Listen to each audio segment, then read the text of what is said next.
La semana pasada teníamos las tres partes principales de la célula, habíamos visto la membrana plasmática. Bueno, hoy vamos a pasar a describir lo que es el citoplasma y núcleo.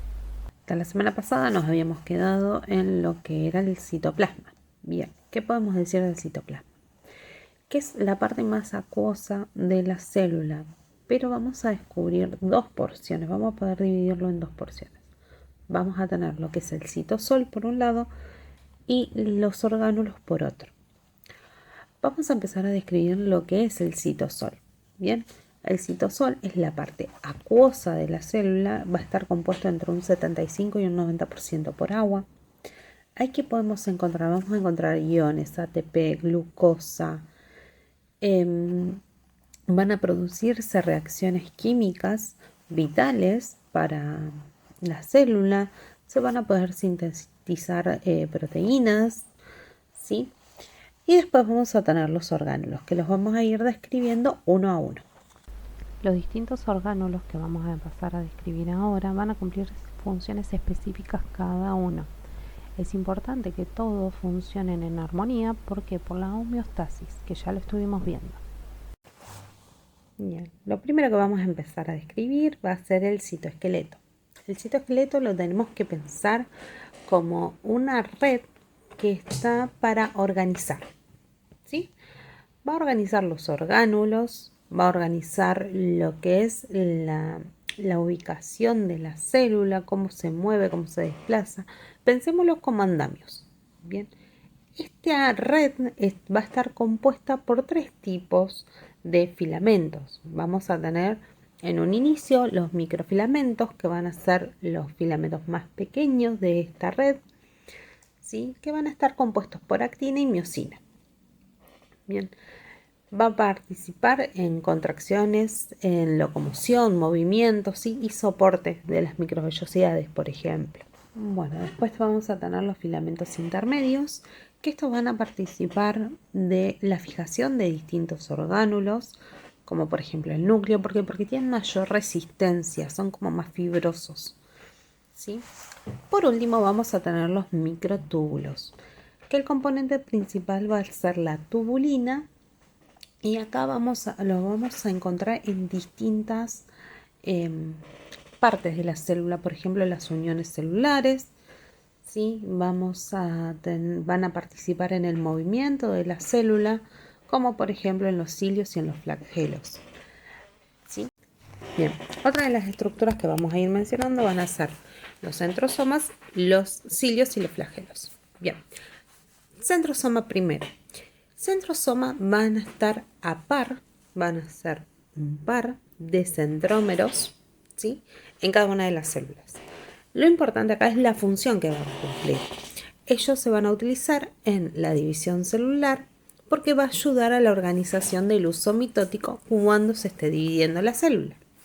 Bien, la organización que tienen internamente estos centrosomas o los centriolos van a ser grupos de 9 grupos de tripletes, ¿sí? Entonces tengo 3 microtúbulos, eso es un grupito. 3 microtúbulos, segundo grupito. Así sucesivamente hasta conformar 9 tripletes de microtúbulos. Bien, recuerden la función: organización del uso mitótico que participa en la división celular. Ahora, en los cilios y en los flagelos, ¿qué es lo que vamos a observar? Estos van a participar en el movimiento de las células, ¿sí? Los cilios van a ser abundantes en la célula y va a participar en sí en un movimiento lento. Bien, va a tener como un movimiento de barrido, ¿sí? Y los flagelos, que son más largos, podemos tener hasta un máximo de 2 cilios, ¿sí? El ejemplo que nosotros siempre tenemos es de en un flagelo, que es la célula del espermatozoide, ¿sí? Y ahí este movimiento va a ser más de remo, va a ser circular. ¿Por qué? Porque yo necesito una propulsión, necesito un movimiento veloz, ¿sí? Entonces, los cilios van a participar en un movimiento más organizado, Bien, y los flagelos no, van a tener un movimiento de propulsión, necesito más velocidad. Bien, ahora vamos a describir lo que son los ribosomas que se encuentran en la célula. Los ribosomas van a ser el sitio en donde se va a empezar a sintetizar las proteínas, ¿sí? Y vamos a tener distintos tipos de ribosomas. Unos van a estar sueltos y otros van a estar adheridos a algo. Siempre vamos a tener que tener en cuenta que los ribosomas van a tener dos subunidades, ¿sí? Y ahí vamos a empezar a ver cómo se empieza a sintetizar una proteína a través de un mecanismo que ahora más adelante lo vamos a chequear, vamos a repasarlo. Y hay unos que van a estar libres en el citosol, ¿sí?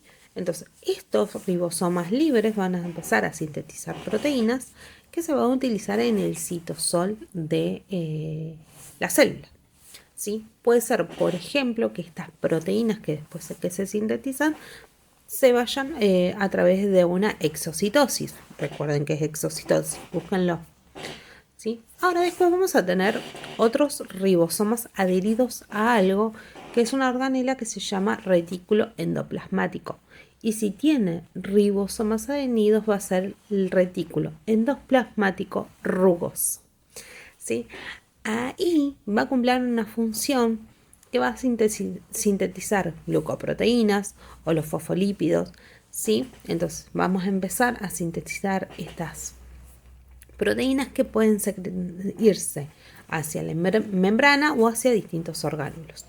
Bien, este retículo endoplasmático rugoso, ¿sí? Van a estar conformados por sacos aplanados cubiertos de ribosoma, por eso es rugoso, ¿sí? Que va a ser lo más próximo al núcleo. Bien, otra de las estructuras es el retículo endoplasmático liso, ¿sí? Este no va a tener adheridos ribosomas, por eso es liso, carece de ribosomas. Y la función va a ser la síntesis de ácidos grasos y de esteroides, por ejemplo. Bien, no va a participar en síntesis de proteínas. Otro de los orgánulos que vamos a ver es el tema del aparato del Golgi. Aparato de Golgi va a ser sacos aplanados que van a tener dos caras, ¿sí? Una de entrada y una de salida, y después tenemos los sacos del medio. La cara de entrada o los sacos de entrada va a ser la cara cis. La de salida va a ser la cara trans. Y después tenemos las cisternas medias o mediales. Bien, ahora yo recibo del retículo endoplasmático rugoso vesículas, que ahí adentro va a contener distintas proteínas que se fueron sintetizando. Ahora, yo en el aparato de Golgi lo que voy a hacer es modificarlas, cambiarlas. ¿Por qué? Porque yo necesito que sea funcional para lo que yo lo quiero, ¿sí? Entonces, ingresamos por la cara cis y vamos a empezar a modificarla. Podemos agregarle un hidrato de carbono, unos lípidos, ¿sí? ¿Por qué? Porque yo después ahí la voy a diferenciar a estas proteínas según la función que requiere. Van a salir estas vesículas con la proteína por la cara trans y van a ser destinadas a, ¿sí? Puede ir hacia la membrana plasmática porque se va por exocitosis, hacia el citosol, ¿sí? Hacia un orgánulo. No sabemos a dónde está destinada, pero de ahí se va organizando y esa vesícula tiene que llegar al destino. Bien, uno de los temas que también tenemos que ver es el tema de los lisosomas. Bien, ¿qué es el lisosoma? Los lisosomas son vesículas, ¿sí? Que fueron creadas en el aparato de Golgi, en donde en su interior contiene distintas enzimas. Bien, pueden ser hasta 60 enzimas distintas. Ahora, ¿por qué? Porque así genera un medio ácido en donde puede atacar a distintos orgánulos, por ejemplo, que ya son viejos, y entonces empieza a desamblar las partes que sí le sirven y las que no. Las que no sirven para la célula se destruyen. Si sirve alguna porción, por ejemplo, de una proteína, los aminoácidos y demás, lo va a ir desamblando y va a ir generando aminoácidos, por ejemplo, y eso los vamos a reutilizar. Bien, entonces, ¿cómo funcionan los lisosomas? Por ejemplo, si una organela ya está vieja, entonces lo que va a hacer, el retículo endoplasmático lo va a cubrir por una membrana esta organela o este organelo, ¿sí? Se va a ensamblar con la membrana de la vesícula que contiene todos los lisosomas. Todas esas enzimas van a atacar este orgánulo viejo, entonces lo empieza a desamblar, ¿sí? Ahora, tiene partes que son provechosas para la célula, ¿sí? Como por ejemplo aminoácidos o glucosa o energía. Entonces, eso se vuelve a reutilizar, ¿sí? Que se va a librar en el citosol. Otro es el peroxisoma, ¿sí? Que estos son vesículas más pequeñas, son igual que los lisosomas, pero más pequeños, se pueden autorreplicar, ¿sí? Y estos más que nada van a oxidar. Esa es la diferencia.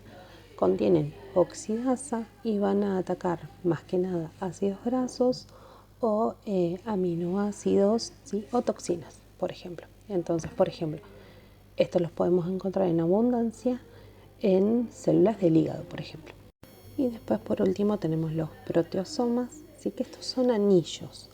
Y estos van a atacar proteínas que se encuentran en el citosol, en donde quizás no son funcionales, ya terminó su función, fueron funcionales en un momento y ahora ya no. Entonces se van a ir destruyendo, se van a ir separando, ¿sí? Que vamos a liberar ahí aminoácidos. Otra de las organelas que vamos a mencionar va a ser la mitocondria. Bien, esta organela es muy particular. ¿Por qué? Porque tiene membranas internas, funciona, es autosuficiente, funciona como si fuera una célula, tiene material genético interno, ¿sí? La membrana interna tiene ciertos pliegues para aumentar su superficie, ¿sí? Y en la matriz que está dentro de la mitocondria, que podemos observar en la imagen, ¿sí? Ahí va a tener líquido, donde tiene enzimas, donde está su material genético. Bien, ahora, ¿qué es lo que hace la mitocondria? Va a producir toda el ATP o la mayoría del ATP que utiliza toda la célula para la respiración celular, ¿sí? Puede, por ejemplo, si yo son células musculares, si yo realizo mucha actividad física, en esta célula yo voy a tener una mayor cantidad de mitocondrias. ¿Por qué? Porque yo requiero más energía, porque voy a necesitar más contracción, más generar calor, entonces voy a tener muchas más mitocondrias. Dato curioso de las mitocondrias. Nosotros, nuestro cuerpo, todas las mitocondrias que tenemos están generadas a través de las mitocondrias maternas. ¿Por qué? Porque cuando el espermatozoide va a dejar todo su material genético, las mitocondrias masculinas se destruyen. Entonces, el 100% de las mitocondrias que tenemos de herencia materna. Bien, entonces la replicación celular es un proceso que va a ocurrir eh, dentro de la mitocondria, ¿sí? A partir de los nutrientes que nosotros ingerimos.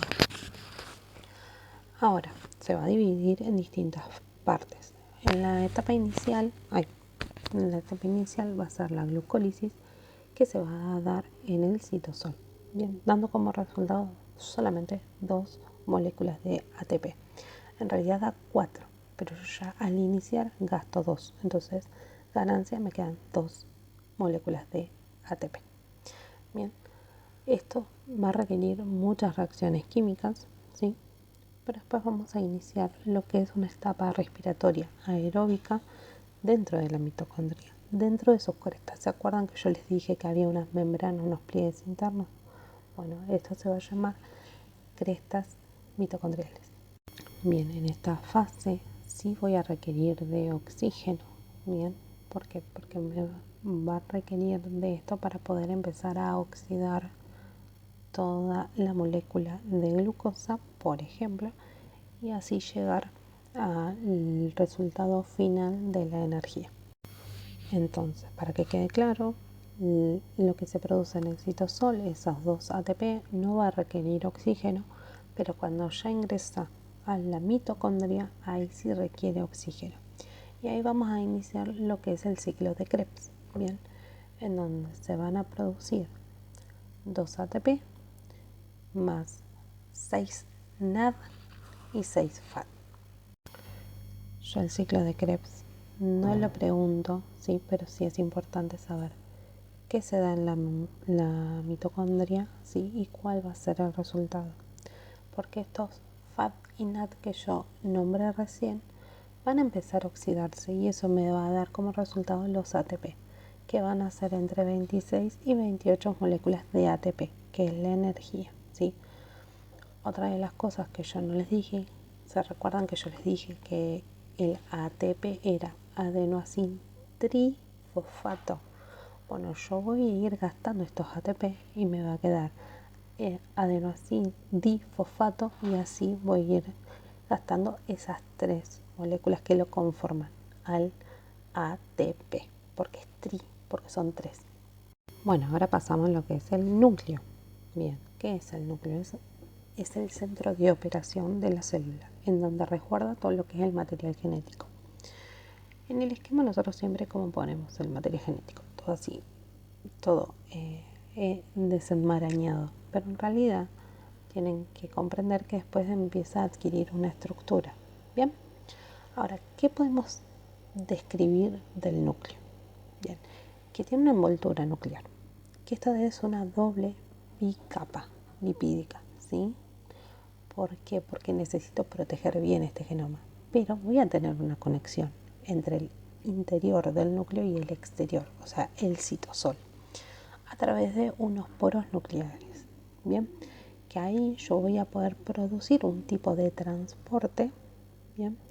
Para que pueda salir distintos elementos que ahora los vamos a describir del interior del núcleo hacia el citosol. Ahora, fíjense que siempre en todos los esquemas hay una parte que es como más oscurita, como un pequeño núcleo dentro del núcleo, que esa condensación de material genético se va a llamar nucleolo, ¿sí? ¿Por qué? Porque es en donde está más activo el material genético.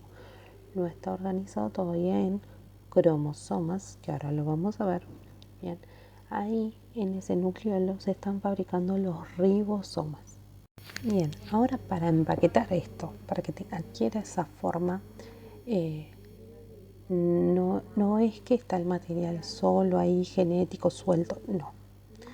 Ustedes tienen que comprender que es un mecanismo organizado. ¿Por qué? Porque yo cuando requiero hacer la división celular necesito que este material genético tenga una estructura y un orden. ¿Cómo se va a llamar? Se va a llamar cromosoma. Bien, este cromosoma es que nosotros lo esquematizamos a través de una X. Bueno, esa en realidad es toda la cadena de ADN organizada a través de fibras de cromatinas y proteínas histonas. Bien, ahora yo en la imagen le voy a adjuntar, ustedes van a poder ver cómo es la conformación de estos cromosomas que nosotros tenemos dentro del núcleo. Vamos a formar 46 cromosomas. Esto es muy importante porque lo pregunto cuando es división celular, ¿sí? Entonces, vamos a tener un ADN que es bicatenario, o sea, es una cadena doble, ¿bien? Entonces se van a ir enrollando alrededor de los núcleos de las 8 proteínas histonas, ¿bien? Ese núcleo se llama histona y se van a enrollar 2 veces, ¿sí? Hasta formar esta estructura llamada cromosoma. Bien. Ahora lo que vamos a ver es la producción de proteína. Bien, es la síntesis de proteína. Bien, ¿cómo se va a generar? A través de una transcripción y una traducción. Bien, estos procesos se van a dar en distintos lados. La transcripción se va a iniciar copiando la cadena de ADN para generar una cadena de ARN. Bien, hasta ahí vamos. Perfecto. Ahora, el ADN está conformado por distintas bases. ¿Se acuerdan? Yo les había mencionado algo sobre unas bases. Bueno, estas bases tienen nombre. Nosotros el ADN vamos a estar conformados por bases de adenina, timina, citosina y guanina. Estas bases me van a ir generando genes a mí. Una combinación de estas letras me va a decir, esto es un gen. Esto va a sintetizar para una proteína. Bien, ahora yo después voy a juntar una imagen de las bases, ¿sí? ¿Por qué? Porque estas bases, la combinación, según si yo tengo adenina, timina, guanina, va a sintetizar o me va a decir, che, esta porción va a pertenecer a un aminoácido. Entonces, acuérdense, yo que le había dicho, un aminoácido más un aminoácido más un aminoácido va a generar una proteína, ¿no? Bien. Entonces, ahora, yo sigo en el núcleo y ahí el núcleo se empieza a leer, unas proteínas van a empezar a leer todo lo que es el código genético del ADN, que va a ser la ARN polimerasa. Bien, entonces yo ahí empiezo a leer, si tengo una adenina, bueno, y ahí vamos a empezar a codificar lo que es, a codificar las distintas bases. Disculpen, pero están haciendo ruido y no quería filmar con ruido, pero bueno, no me queda otra. Entonces, si yo tengo una timina, me va a colocar esta ARN polimerasa un uracilo, ¿sí? Porque la timina no existe en ARN. Bien, vamos a empezar entonces la ARN polimerasa, vamos a empezar a leer, va a ser una transcripción del ADN. Vamos a separar las dos cadenas de ADN de a poco, ¿sí? Yo voy a ir abriendo de a poquito porque tengo que cuidar ese material genético. Entonces, vamos a ir según si aparece una adenina, una timina o una guanina, ¿sí? Va a ir generando una base. Si aparece una citosina, va a colocar una guanina. Si aparece una adenina, va a colocar un uracilo, ¿sí? Y así sucesivamente. Bien, esto vamos a empezar a generar un ARN mensajero. Bien, ahora la ARN polimerasa no va a empezar a leer en cualquier lado, no, va a necesitar un codón, ¿sí? De inicio. Eso que le dice, anclate acá, ese es el lugar, ¿sí? Entonces vamos a tener ese codón de inicio y ahí se va a anclar y va a empezar a leer el ADN. Ahí vamos a ir generando el ARN mensajero. Bien, todo esto recuerden que es una transcripción. Estoy transcribiendo lo que me dice el ADN para formar un ARN. Bien, ahora este ARN que se generó en realidad no está maduro.